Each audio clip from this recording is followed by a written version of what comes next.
Hey, what's going on? This is going to be a naked live reading. Naked meaning raw. Let's strip it from BS and let's get raw and naked and real about this. Okay, fine. It's a little bit of a, what do you call it? A bait word. Now we're talking about the last Sugar Blues reading. Oh my goodness. Hi. It's nice to see everyone, Aviva and the Flying Penguins, in the house, ready to serenade you with some words, not songs, about sugar. Because if you don't know, I don't think you know as much about sugar as you think you might know. And so it's time to learn. Are you ready to learn?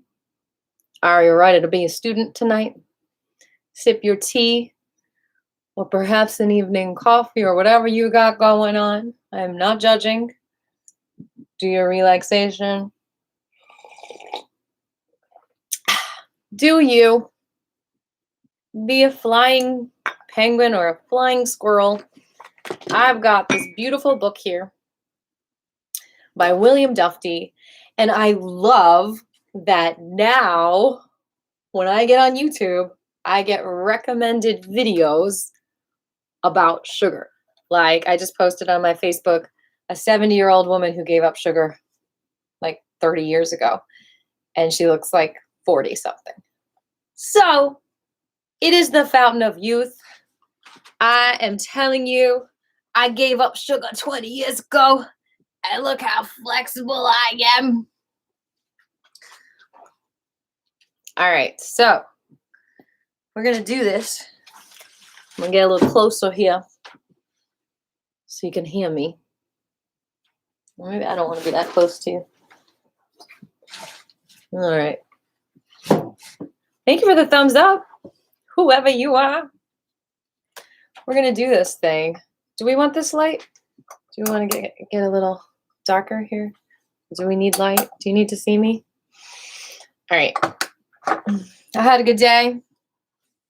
Sang at a little place called Golden Drops Cafe. Are we centered in this picture right here? I think we are. All right.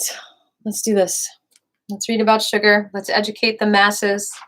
I know a lot of you are probably sleeping already, into bed. And I am reading to you. I don't think I need to be so formal with this. We'll get naked. Or just undress a little bit. Have another sip of some hot beverage. All right, here we go. Let's do this. Let's read more of this beautiful book. I found out since I posted the last reading of Sugar Blues that William Dufty was actually the wife of Gloria. I think the husband, or I don't know, of Gloria Swanson, because it says on the back, Sugar Blues, inspired by the crusade of Hollywood legend Gloria Swanson, is the classic best-selling expose. See, that unmasks, get naked, our generation's greatest medical killer yet. At the same time, shows how a revitalizing sugar-free diet can not only change your life, but quite possibly save it. There was a guy who I read about, which I put in one of my videos. He studied polio, and he realized that I think he did it on rabbits, or when he gave them, I don't know, he did something. Oh, I think he was a doctor, and when he took his patients off sugar, he healed them from polio. That's documented somewhere. I don't know. All right, we're unmasking the truth about sugar.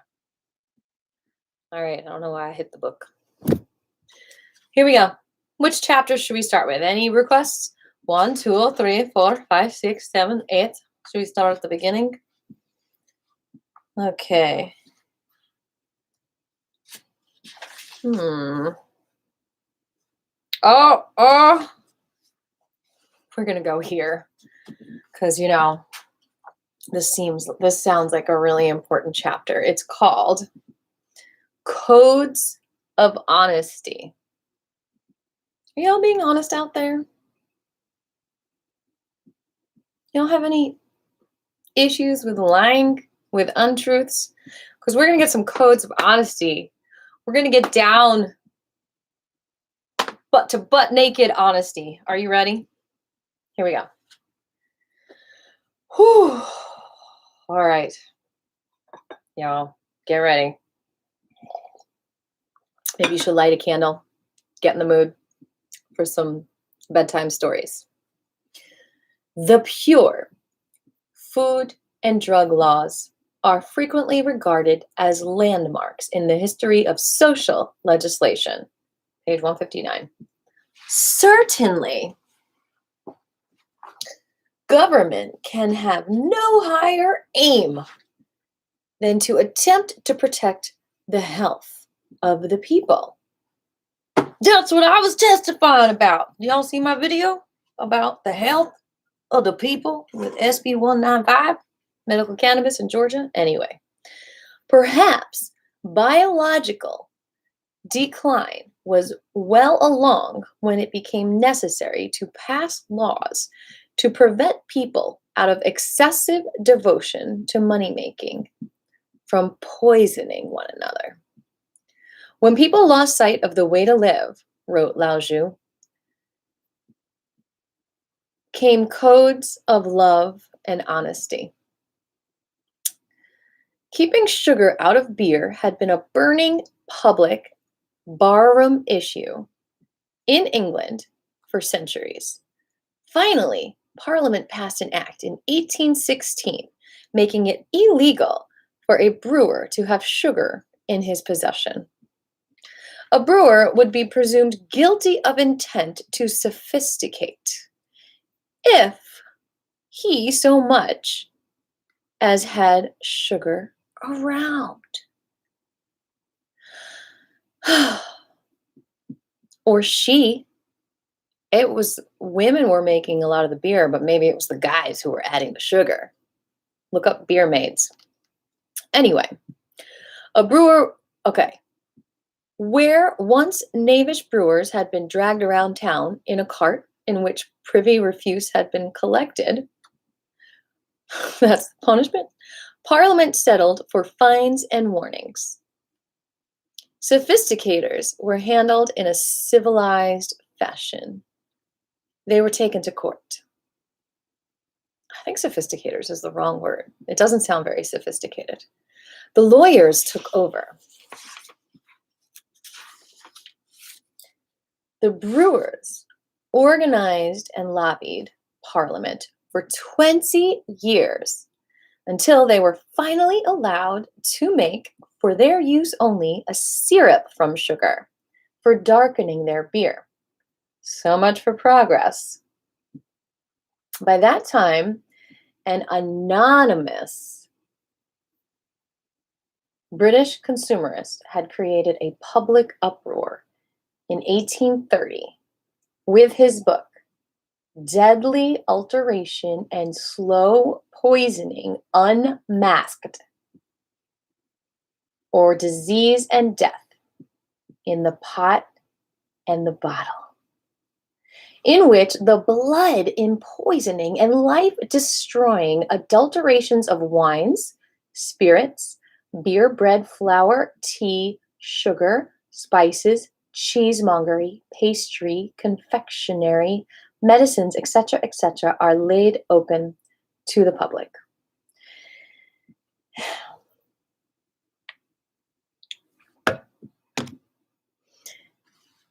In 1850, a British physician had the happy idea of looking at suspected foods through that new invention, the microscope. When he read a paper before the Botanical Society of London in 1850 on the shocking discoveries the microscopic examination had revealed in the sugar, there was uproar in the papers and among the populace. Dr. Arthur H. Hessel was in consequence commissioned by the owner of the eminent British medical periodical, The Lancet, to extend his microscopic examination to other foods. The pendulum of public panic swung all the way. The Lancet published Hassel's report for 4 years, providing unassailable chapter and verse on the appalling state of the food supply. They pulled no punches.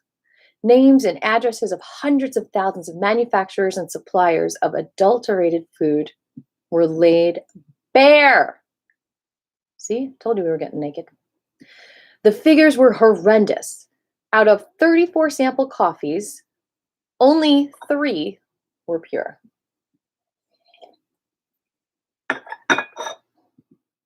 Goodness. Of 49 loaves of bread, all contained aluminum. What? We need to test our bread more, people. Or it says alum. I think that stands for aluminum. Of 56 cocoa samples, only 8 were satisfactory. Of 26 milks, 15 were adulterated. Why are we trusting our food? Out of some 100 sugared confections, practically all contained 1 or more harmful chemicals. Grow your own, people. I'm ready to grow. Parliamentary commissions were appointed. There were Watergate-type hearings for years. In the end, tough laws were passed, and the litigation went on for years. By 1899, however, much of Britain's food production had become industrialized, which created a fresh problem. Manufacturers were able to deceive the unsuspecting public. Then a major disaster occurred in 1900. It's just like 120 years ago. Some 6,000 people fell ill of a strange new disease for which nobody had a name. It was alternately labeled alcoholism, peripheral neuritis, or multiple neuritis. Before any great medical brains could find a foreign bacterium, an exotic insect, or an obscure amoeba to hang this on, it was discovered that most of the victims, including some 70 who died, had one thing in common. All were beer drinkers. Many worked in breweries, models of modern breweries. Eventually, an investigation revealed dangerous amounts of arsenic in the suspected brew. The beer was hauled off the market. The epidemic was no more. It was as simple as that. All the breweries implicated in the epidemic had been using brewing sugars, glucose and invert sugars, supplied by a single firm. The brewing sugars from this source were found to have been contaminated by arsenic in the course of their manufacture. Some specimens contained as much as 2.6%. A royal commission was appointed to get to the bottom of the British beer barrel. Nice one. In the course of their investigation, frightening details were uncovered about sugar refining.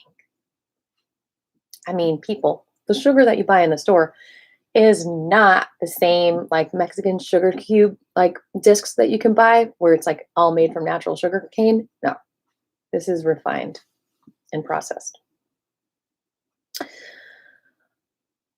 Carbonic acid gas was passed through the liquid juice of the cane or beet to precipitate other impurities like lime and strontia used in a previous stage of refinement.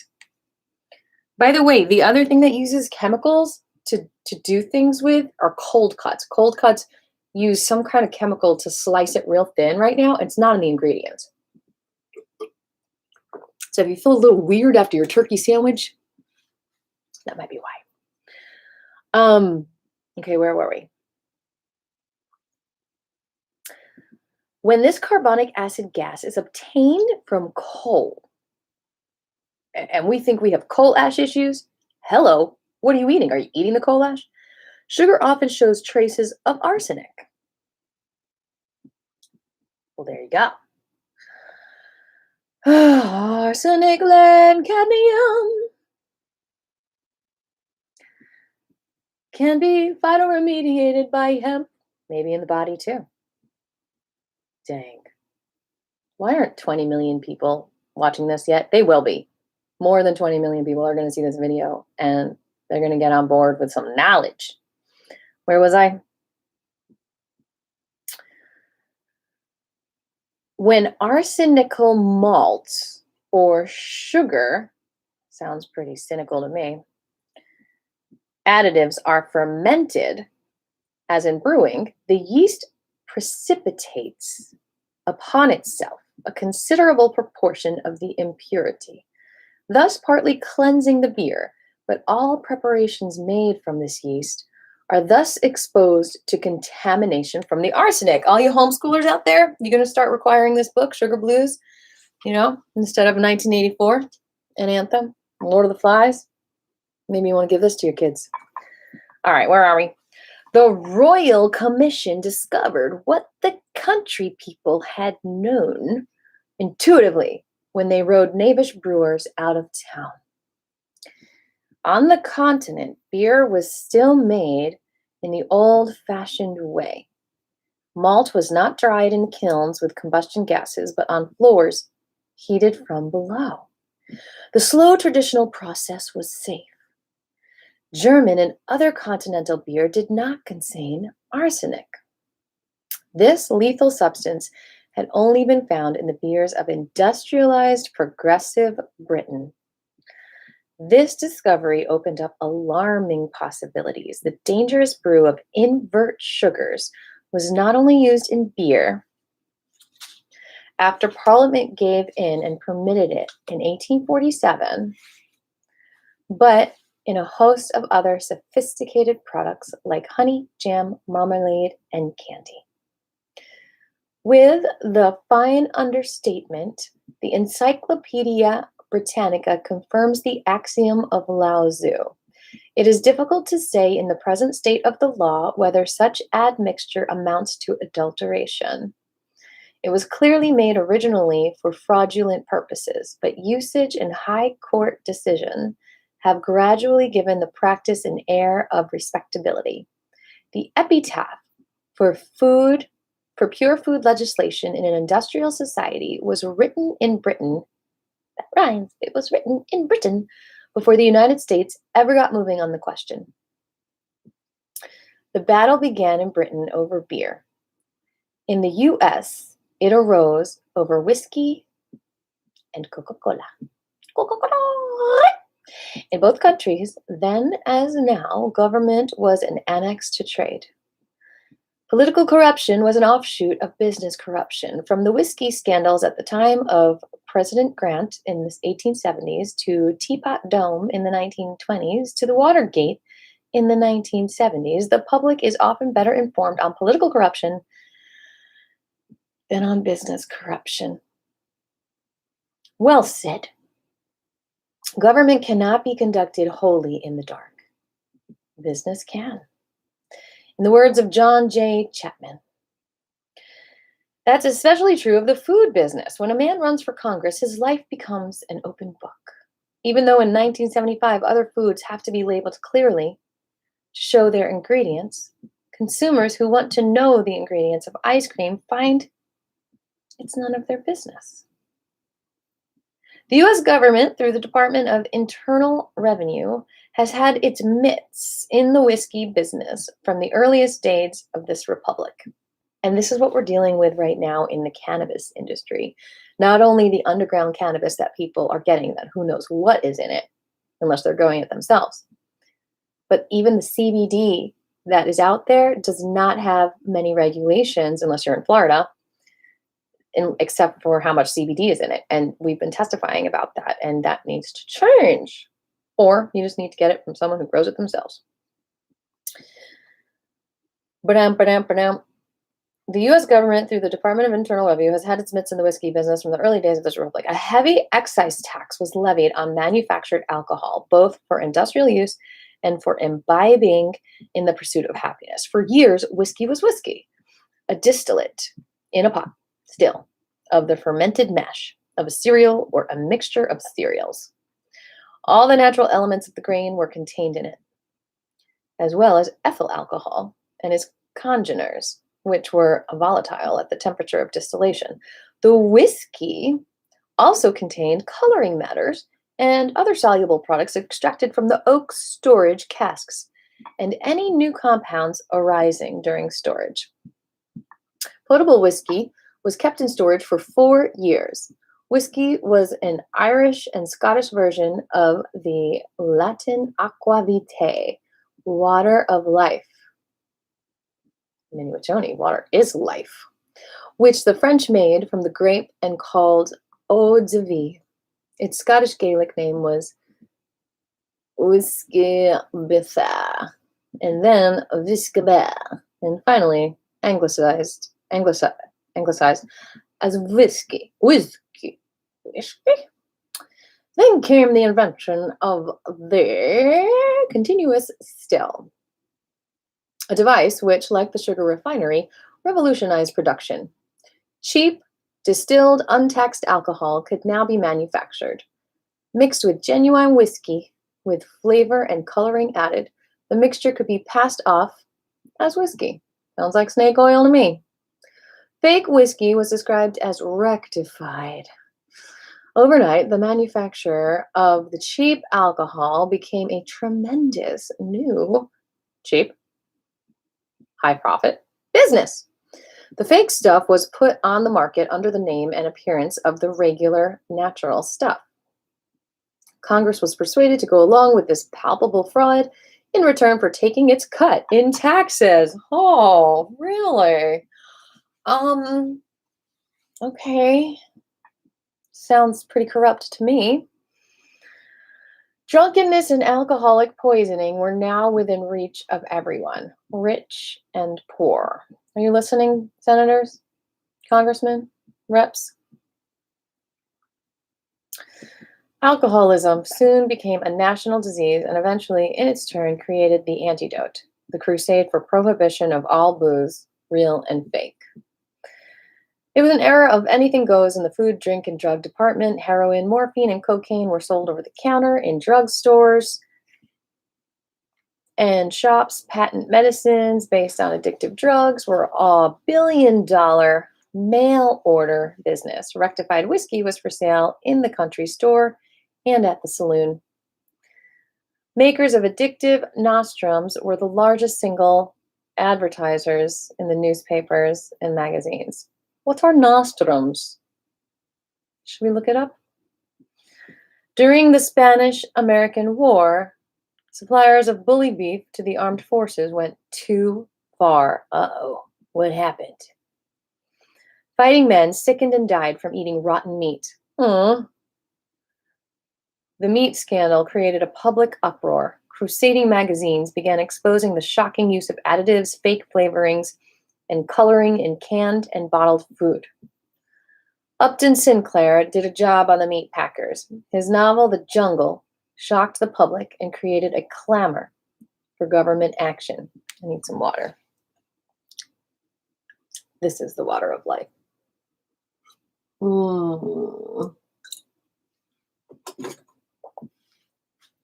The chief of the deputy of the Department of Agriculture's Bureau of Chemistry, Dr. Harvey W. Wiley, was the Ralph Nader of his time. After crusading for pure food and drug legislation for decades, he finally undertook a public experiment in 1902.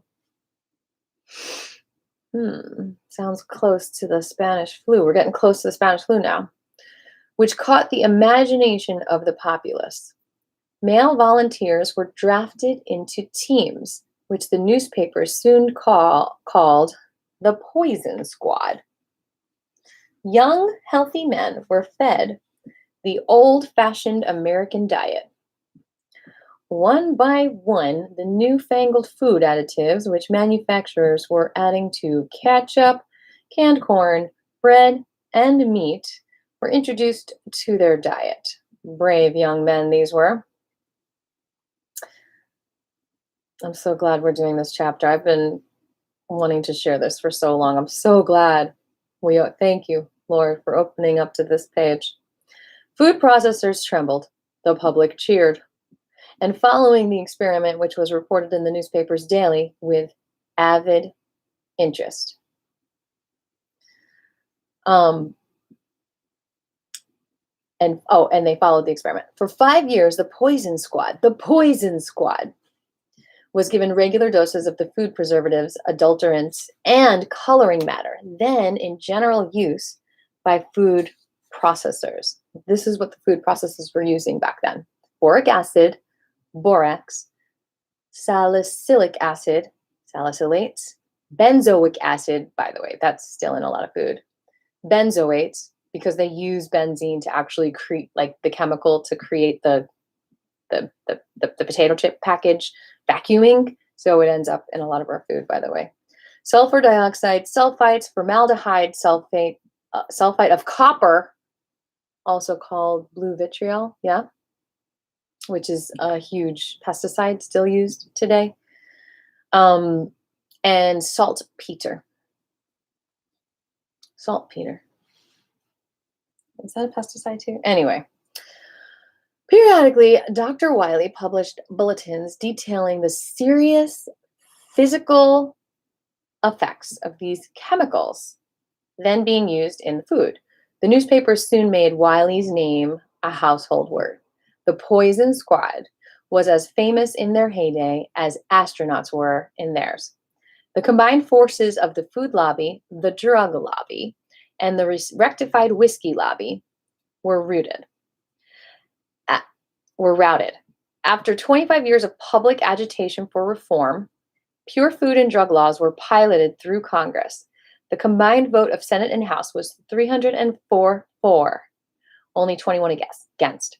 On January 1st, 1907, Dr. Wiley's Bureau of Chemistry was empowered to police the U.S. food industry, to legislate, to inspect, and to take offenders to court. All right, now we're about to get extremely controversial. Protective energy is upon us. Wiley and his bureau.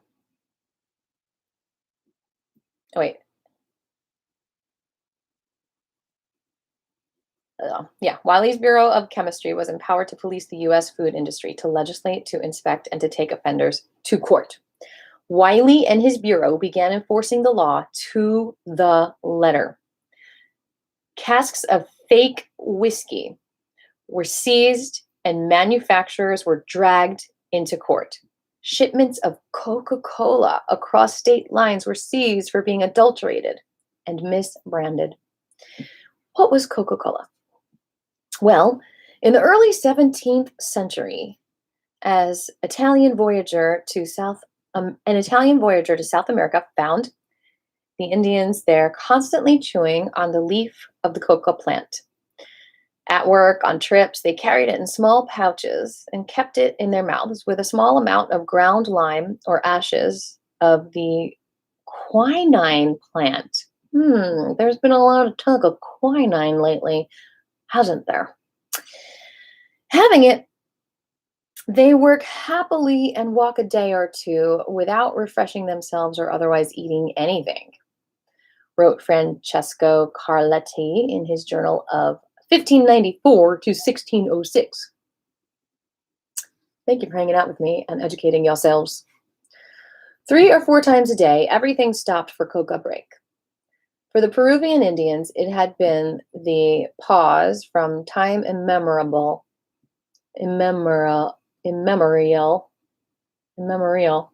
that refreshes, stimulates, sharpens the mind, and increases physical prowess. Through refinement of the South American coca leaf, a constellation of alkaloid drugs, which are called cocaine, were derived. The coca plant is now cultivated in the West Indies, Java, Sumatra, and other parts of the tropical world. In North America, the Indians chewed or smoked tobacco. However, in West Africa, the natives had a habit of getting high from chewing kernels of the cola nut. The nut contained caffeine, found in lower concentrations in coffee.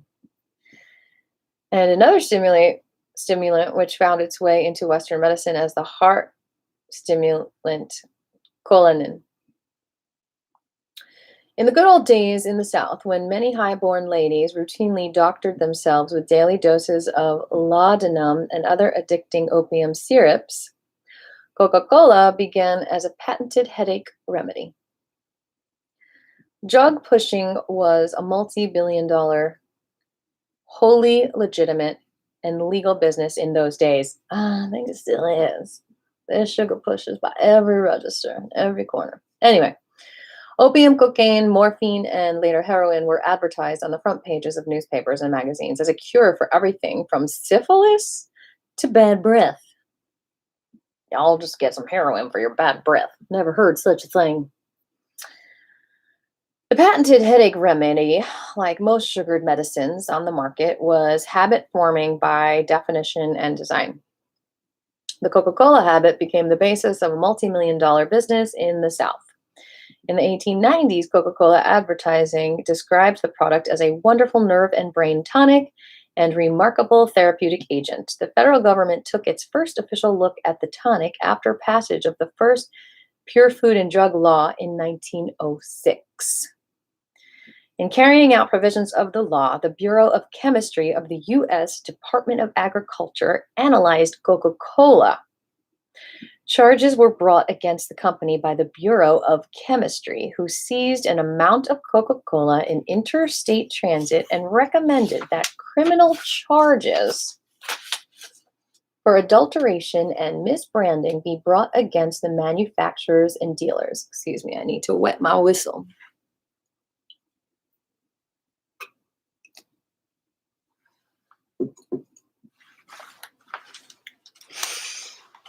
All right.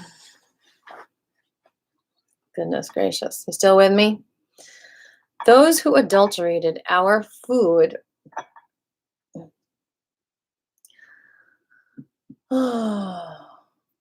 and drugs foresaw that if they could cripple the activities of the Bureau of Chemistry, its founder and chief, Dr. Harvey W. Wiley, wrote some years later, they could save themselves from indictment. They proceeded along successful lines to effect this paralysis. It proved impossible to have any of the Bureau's accusations against Coca-Cola endorsed by higher authority. Finally, the Bureau of Chemistry was ordered, over the signature of the Secretary of Agriculture, to cease and desist in its activities in trying to get the Coca-Cola Company to the bar of justice. The fix was in, everybody thought, at the highest level, like Watergate and ITT in the 1970s. And then a gutsy newspaper owner from Atlanta, my home, Mr. Seeley, came up to Washington and paid a visit to Dr. Wiley. He wanted to know why the Bureau was pressing criminal charges against the manufacturers of ketchup and string beans and laying off Coca-Cola. Dr. Wiley calmly showed him his signed orders from the Secretary of Agriculture. Mr. Seeley blew his top. Ah! He was greatly astonished that the Secretary of Agriculture had thus interfered with the administration of justice, said Dr. Wiley. The angry visitor immediately bounced over to the office of the Secretary of Agriculture and entered a vigorous protest against the policy of the department in protecting adulterators and misbranders of foods. He threatened to publicize all the gory details in his Atlanta newspaper unless the secretary recalled the order. The Bureau of Chemistry was directed to go ahead with the prosecution. Publicly, the Department of Agriculture gave the go-ahead. They had no choice. Privately, they did everything possible to scuttle the case from the inside. The Bureau wanted to bring the case to the District of Columbia. Transporting experts and assembling evidence would be simpler, as well as less expensive for the government.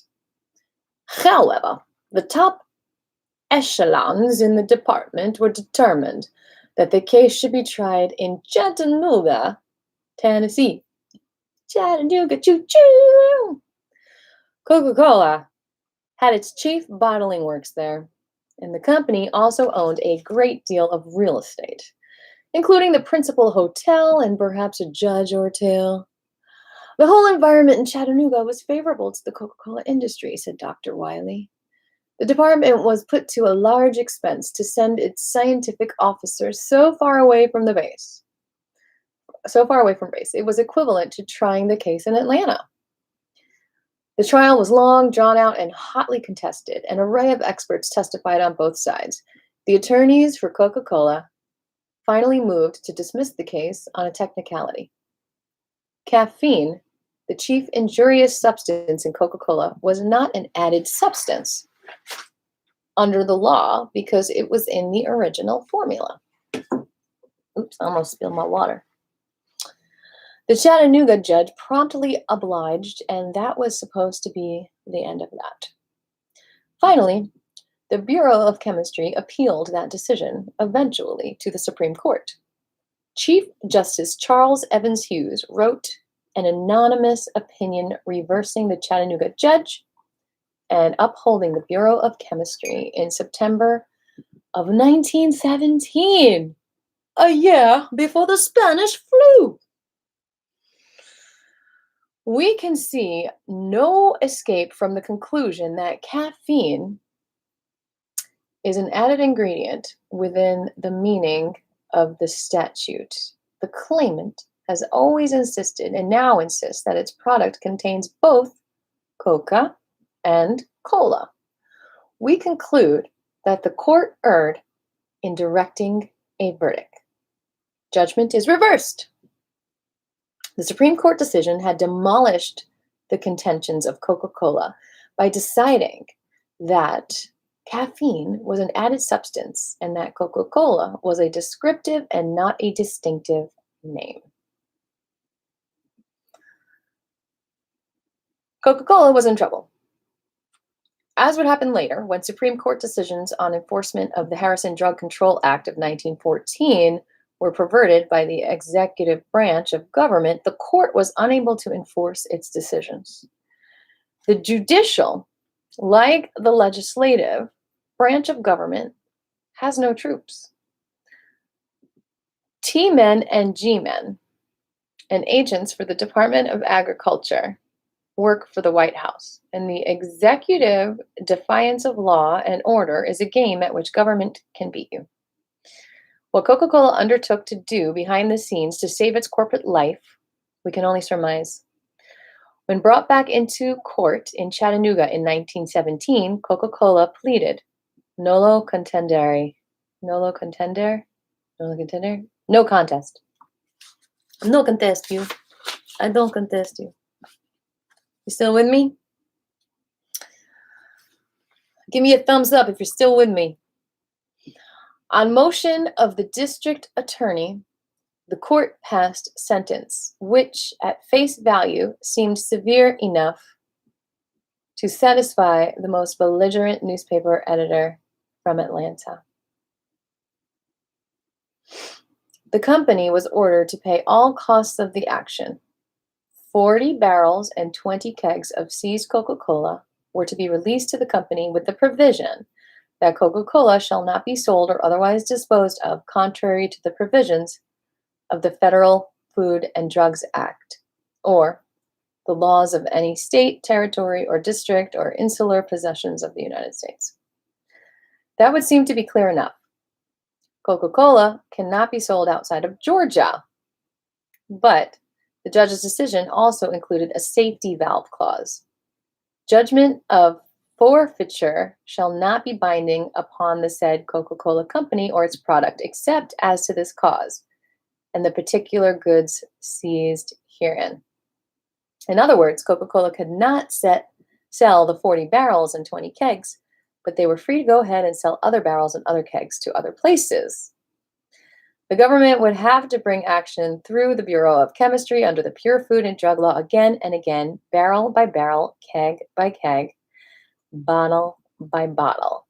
A few innocent little judicial words provided a loophole big enough to accommodate a tank car. Whew. All right. The Secretary of Agriculture had to be blackmailed into enforcing the law against Coca-Cola in the first place. Secure in the belief that the public preoccupied with preparedness for a war of survival against the beastly Hun would settle for the symbolic gesture and not the reality. He forbade the Bureau of Chemistry from bringing in any more action against the Coca-Cola Company. By this time, the valiant Dr. Wiley had been the subject of retaliatory investigations and phony charges of the kind that General Motors tried to use in the 1960s against Ralph Nader. As Wiley wrote in his book, no attempt was made by the executors of the food law to enforce the decree of the courts by beginning action against Coca-Cola products every time they crossed a state line. Under the opinions of the Supreme Court, such proceedings would have been uniformly successful. Owing to a lack of these proceedings, the Coca-Cola Company has its stock now listed on the New York Stock Exchange. Its sales have been enormously increased, invading the North as they previously invaded the South. Okay, this is the same year of the Spanish flu. This is weird. Okay. Whew. The effect of drinking caffeine on an empty stomach and in a free state are far more dangerous than drinking an equal quantity of caffeine wrapped up with tannic acid in tea and coffee. The threat to health and happiness of our people is reaching far greater proportions due to this expansion of trade. The governors of the New York Exchange have admitted the stock of the Coca-Cola Company, the products of which have been condemned by a United States court as both adulterated and misbranded. Okay, there you go. The governors of the New York Stock Exchange have admitted the stock of the Coca-Cola Company. Oh, admitted, like they admitted their stock. Okay. The baleful condition could have been easily avoided if the enforcing officers had raised their hands to protect against the further development of this business by seizing its products and bringing criminal action against its manufacturers. Another interesting story would have been clarified if the Supreme Court could have passed an opinion on the immunity granted the Coca-Cola Company by the court.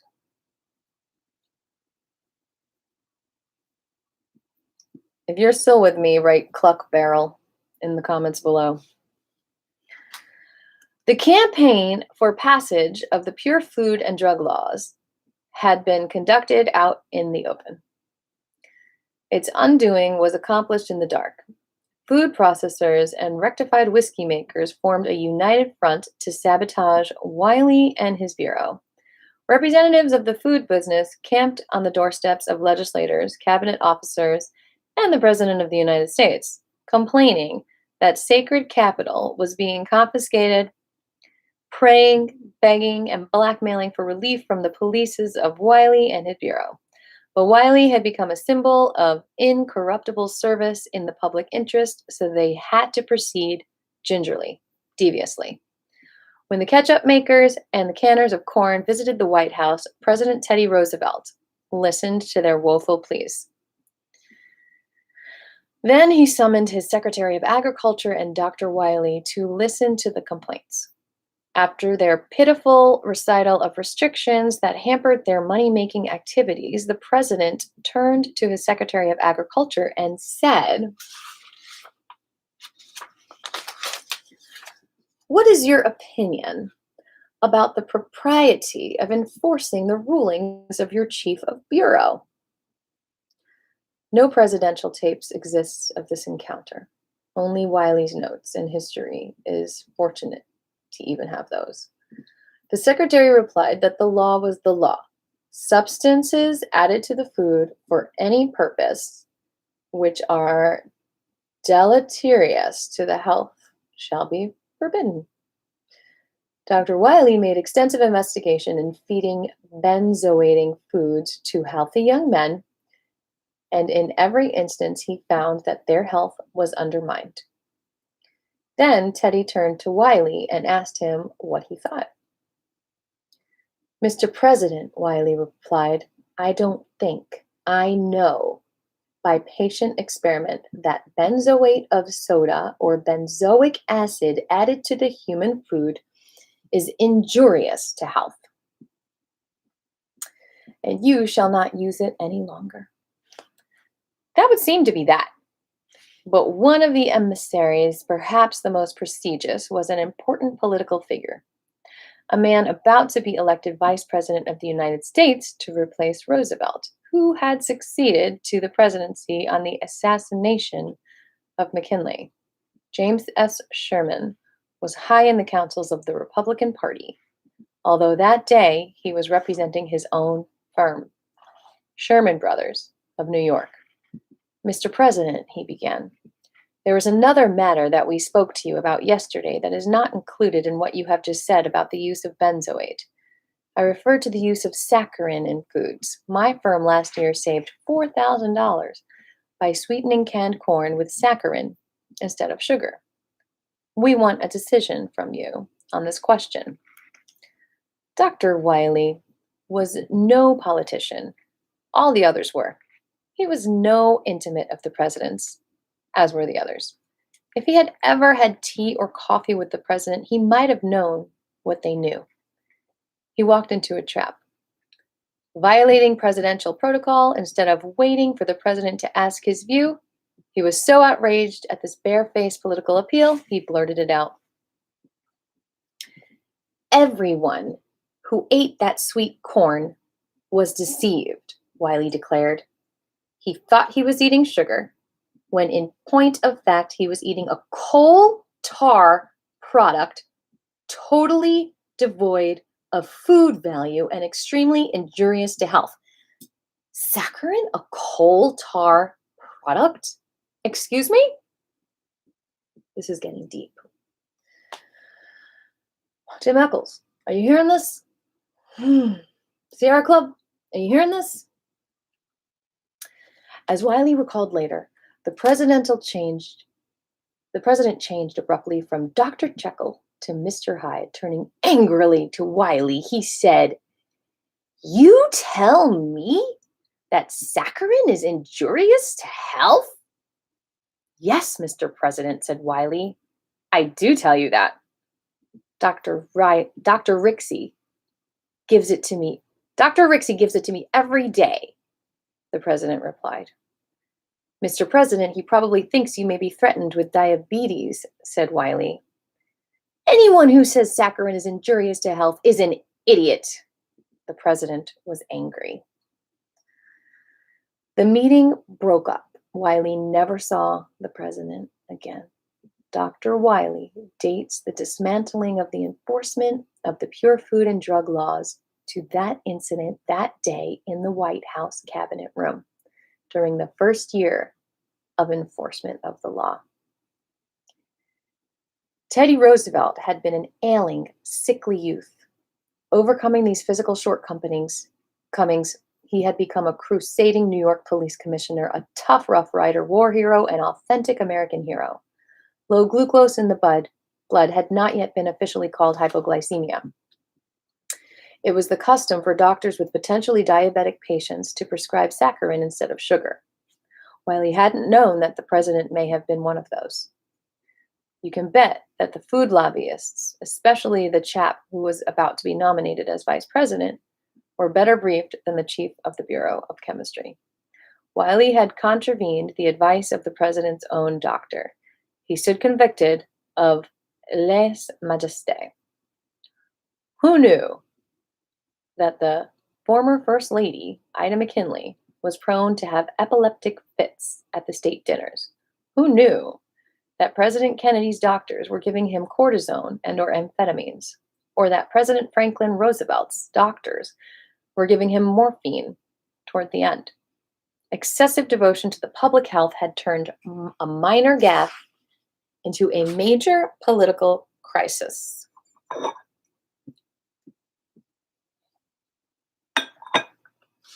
Wiley never ceased to blame himself for unwittingly providing the trigger for undoing the pure food laws, which he fought for all his life.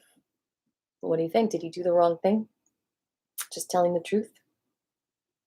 Or were his friends being unreasonably stubborn? The very next day, Teddy Roosevelt staged an executive coup by appointing a referee board of consulting scientific experts. He made sure his new board would uphold him in his White House position by appointing as its chairman Dr. I. Remsen, the man who had been given a medal as the discoverer of saccharin. The chairman was empowered to select other members of the panel. This was the beginning of the end of Dr. Wiley and his Bureau of Chemistry. The manufacturers of ersatz whiskey took their case to the White House. Another board was appointed to supersede Dr. Wiley. Wiley was totally occupied fighting bureaucratic battles inside his office. A phony investigation brought silly charges in an attempt to discredit him. He was gagged by executive decree. His scientific bulletins warning against new food additives went unpublished. Eventually, he was forced to resign in order to be able to speak out in public and before the Congress. It was the plain provision of the act and was fully understood at the time of enactment, as stated in the law itself, that the Bureau of Chemistry was to examine all samples of suspected foods and drugs to determine whether they were adulterated or misbranded, and that if this examination disclosed such facts, the matter was to be referred to the courts for decision. Interest after interest engaged in what the Bureau of Chemistry found to be the manufacture of misbranded or adulterated foods and drugs, made an appeal to escape appearing in court to defend their practices.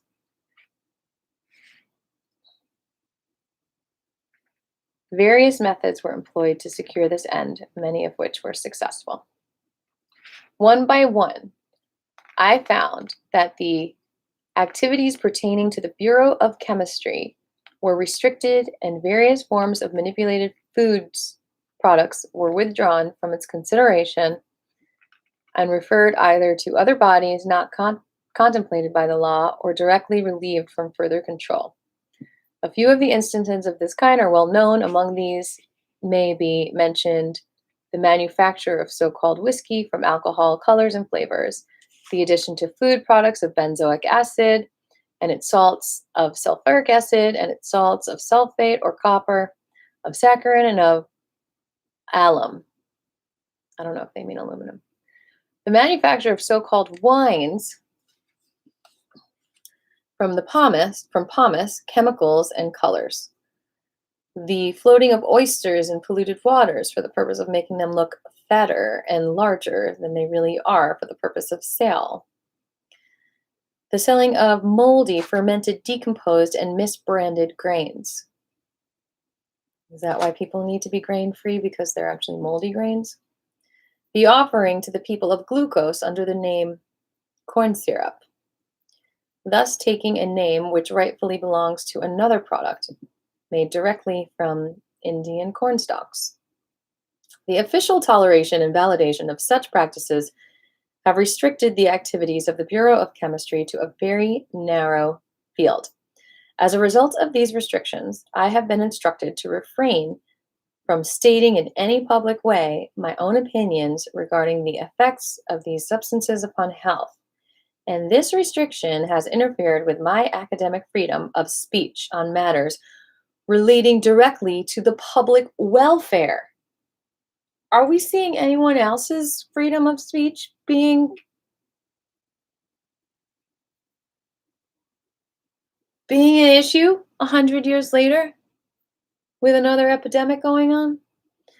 Upton Sinclair's book, The Jungle, had helped turn the tide in favor of the pure food and drug laws. After he left government, Dr. Wiley wrote a book telling the whole sordid story of how those laws had been scuttled from within government. He knew where the bodies were buried, and he resolved to tell it all and let the American people get riled up once again. However, he was no politician. Again, he underestimated the forces arrayed against him. Wiley, undertaking to finance his book, turned his precious manuscript over to a printer. That manuscript mysteriously disappeared and has never been found to this day. Hmm.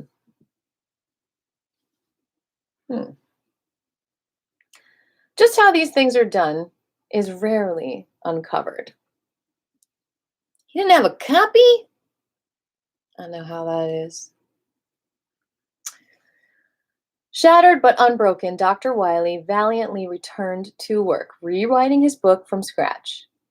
This chore occupied him totally for 10 years. He tried to update matters, but by 1929, many of his shocking revelations were already old hat. Some of the villains were dead. Most of the politicians had passed on, or at least out of power. Still, his volume, The History of a Crime Against the Food Law, was a primer on government corruption, quite unlike anything that had ever been written before. This time, he tried to protect himself. He took no chance on the manuscript getting lost again. Every facet of its production and printing was personally supervised by Wiley. When distribution began in 1929, it looked like a bestseller. Books disappeared rapidly from bookstore shelves, yet no letters were received from readers, no congratulations, no kudos, and virtually no reviews. The books kept on disappearing, yet copies could not be found anywhere. In desperation, Dr. Wiley put the few remaining books in libraries around the country. They disappeared from libraries as quickly as they had vanished from the stores. Try your neighborhood library today and see if you can find a copy. It should surprise no one today that these things can happen. When the advertising budget for one food conglomerate is larger than the entire annual budget of the government agency charged with policing the industry. Watch Hempdemic, the documentary I made, and see if you can find who I talk about has an advertising campaign in 2019. Look at who that millions dollars of campaign, look at who that is. Put it in the comments below. Once again, the name of this book, if you can find it, that'll be a miracle, right? The History of a Crime Against the Food Law. Where am I?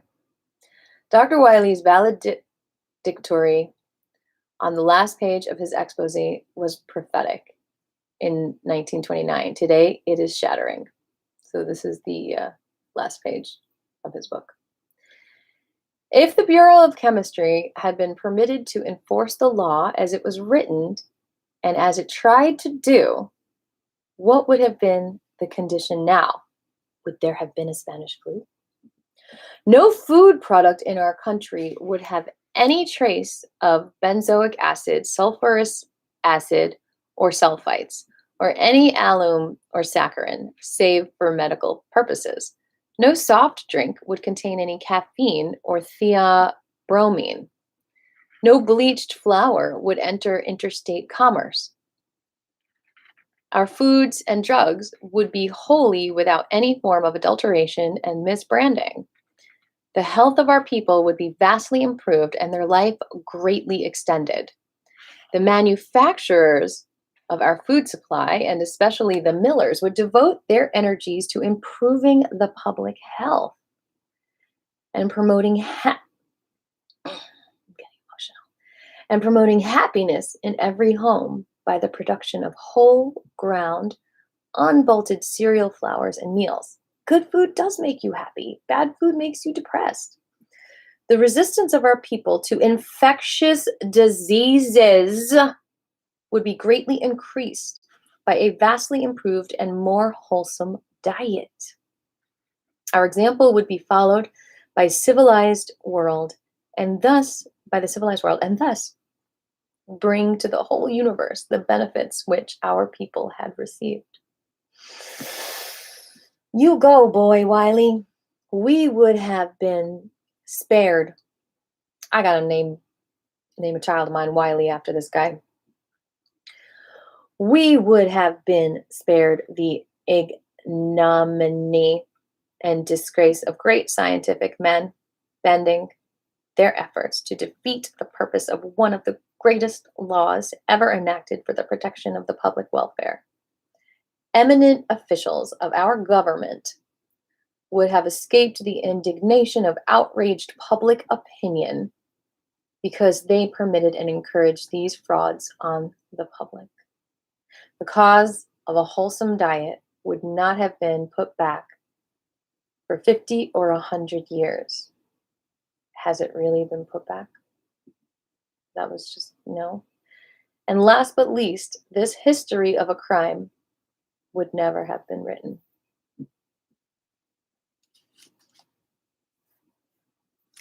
The Bureau of Chemistry was finally legally dismantled. In its place, what do we have? The Food and Drug and Insecticide Administration, precursor of the Food and Drug Administration, was established. The Poison Squad, that group of healthy young men on whom Dr. Wiley had tested a group of healthy young men on whom Dr. Wiley had tested proposed new food additives before allowing the foods to be turned loose on the public at large, was ultimately replaced by the FDA's GRAS, G-R-A-S, generally regarded as safe list, a list of food colorings, additives, and adulterants. So those lists that were tested as not safe are now called generally regarded as safe. Manufacturers and food processors were given carte blanche to use practically anything in its products until evidence turned up that it might be injurious to the public health. Does this make you angry?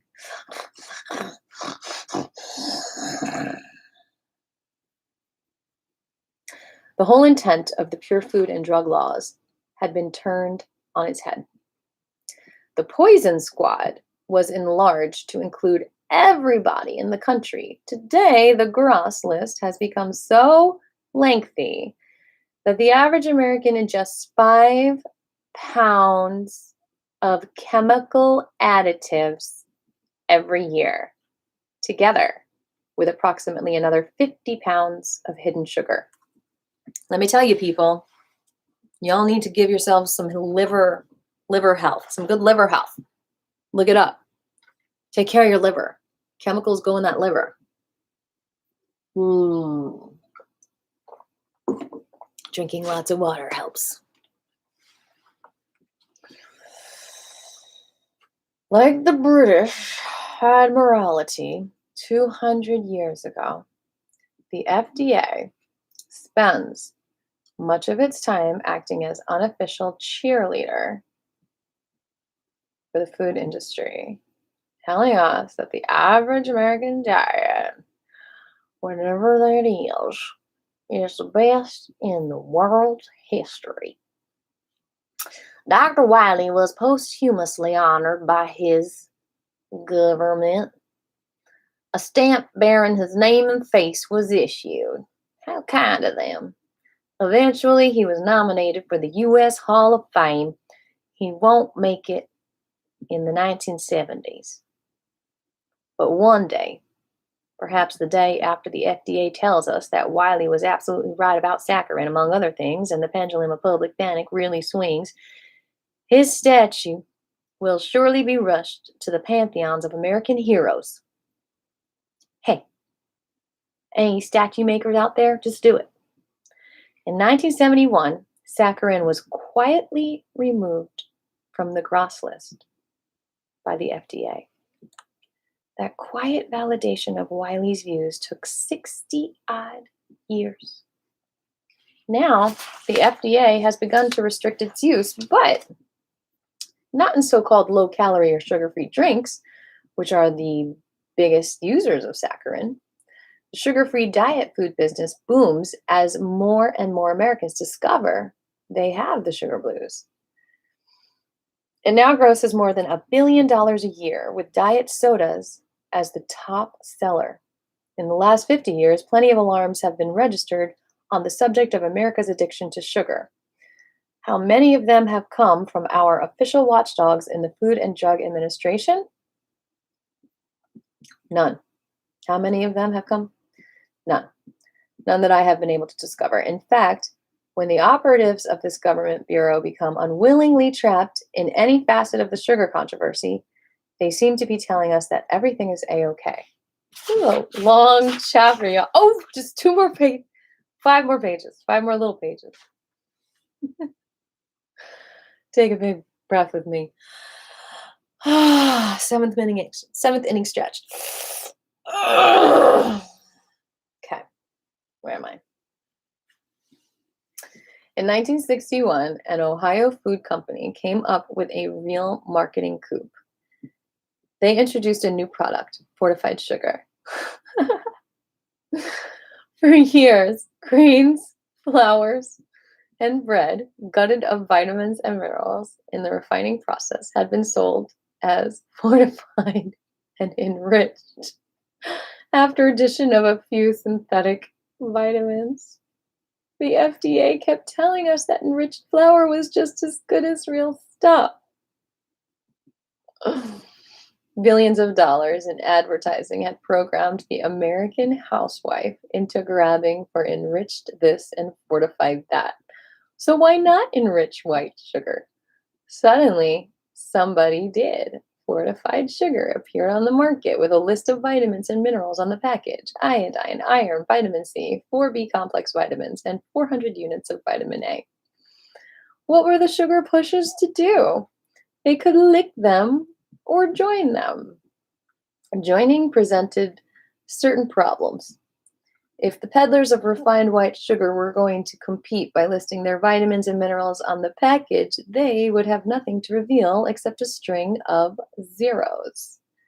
If the sugar pushers rose to the bait and began fortifying their refined white sugar with vitamins and minerals, they were between the devil and the deep.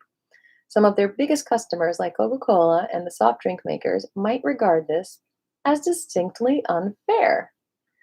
Whatever happened in the higher councils of the sugar industry, we shall never know. The FDA rode to the rescue. Whose rescue? Government inspectors seized quantities of fortified sugar and declared by administrative fiat that the product was misbranded. Misbranding a blunderbuss FDA regulation usually means a charge that will have to do until they can dig something else up. Dig up something else. In other FDA raids, misbranding has been construed to mean that if a natural food store has a book on display which says that brown, unpolished rice is good for what ails you and better than white rice, the book has to be 50 feet away from the rice, or it can be construed as a label misbranding the rice. The FDA can then proceed to either seize and burn the book or the rice. Since book burning reminds some sensitive people in the Western world of Hitler, the FDA has opted in favor of burning the rice, as has been done in Vietnam, which strikes some people as okay. The manufacturers of fortified sugar, though they had a good thing going for them, thought they had a good thing going for them. After all, the U.S. is a free country, and they did have the money and lawyers to take the matter to court. The litigation went on for 2 years before a decision was reached. During the court proceedings, the FDA contended that listing of vitamins and minerals on the packages of enriched sugar was misbranding and that they were not nutritionally significant because adequate amounts of these nutrients are available in the average American diet. Was the FDA saying that you don't need enriched sugar because you've already got enriched bread? The federal judge threw the FDA case out of court with legal scolding. If the government's case were valid, he said, any vitamin fortified product could be singled out and challenged on the ground that These nutrients are available everywhere in the food supply. The government's position is clearly untenable. The enriched sugar people won their court case, but they got the message. How long has it been since you've seen any singing commercials for fortified and enriched sugar?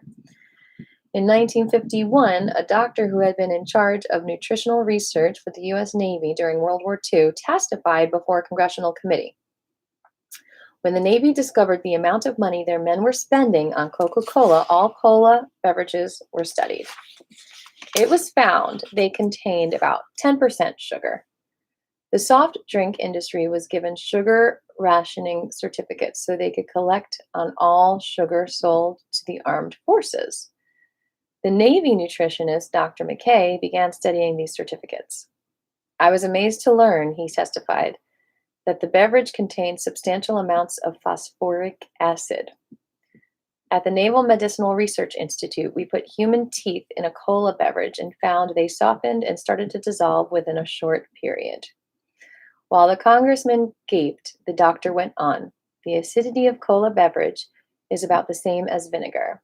The sugar content masks the acidity, and children little realize they are drinking this strange mixture of phosphoric acid, sugar, caffeine, coloring, and flavoring matter. A congressman asked the doctor what government bureau had charge of passing on the contents of soft drinks. So far as I know, no one passes upon it or pays any attention to it, the doctor replied. So far as I know, no one. Oh, wait, the doctor replied. No one passes on the content of soft drinks, asked the congressman. So far as I know, no one. Another congressman asked if the doctor had made any tests of the effect of cola beverages on metal and iron. When the doctor said he hadn't, the congressman volunteered. A friend of mine told me once that he dropped 3 10-penny nails into one of the cola bottles. And in 48 hours, the nails had completely dissolved. Sure, the doctor answered. Phosphoric acid there would dissolve iron or limestone. You might drop it on the steps, and it would erode the steps coming up here. Try it. Since soft drinks are playing an increasingly important part of the American diet and tend to displace foods such as milk, they deserve very careful consideration, the doctor suggested. That was in 1951. Today, it's gone from bad to worse. And keep in mind, it was released to the world in 1918-ish. Just a reminder. Today, it's gone from bad to worse. Figures suggest that 25% of the sugar consumed in the U.S. reaches the American gullet in the form of soft drinks of all kinds. Between 1962 and 1972, coffee drinking dropped, as did the consumption of milk, while the consumption of soft drinks almost doubled. In excess of 30 gallons per person per year for 1972, as against 16.2 gallons for 1962.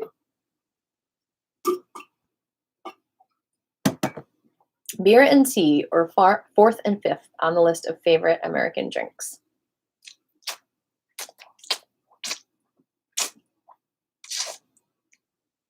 Thanks for hanging here with me.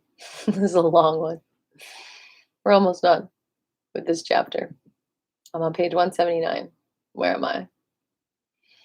Both registered an increase in a decade. The boost in tea sales was largely attributed to the sale of teas ready to drink, some with lemon and sugar already added. Tea has been turned into a sugared soft drink, so it begins to compete with other flavors. Virtually everything Americans drink, coffee, soft drinks, milk, beer, tea, juices, distilled spirits, and wine, is loaded with sugar or artificial sweeteners. Our addiction to drink from the cradle to the grave is an addiction to sugar. I started this video with, get your drink. Centuries ago, the country people got into an uproar over knavish sophisticators adding sugar to their beer in tiny amounts as a fermenting agent. Way back in the 1920s, fighting Senator Robert La Follette, the populist senator from Wisconsin, went to bat against the sugar lobby. He concluded that the sugar trust not only controls prices, it controls the government. Oh my goodness, go Wisconsin, where hemp has always been growing.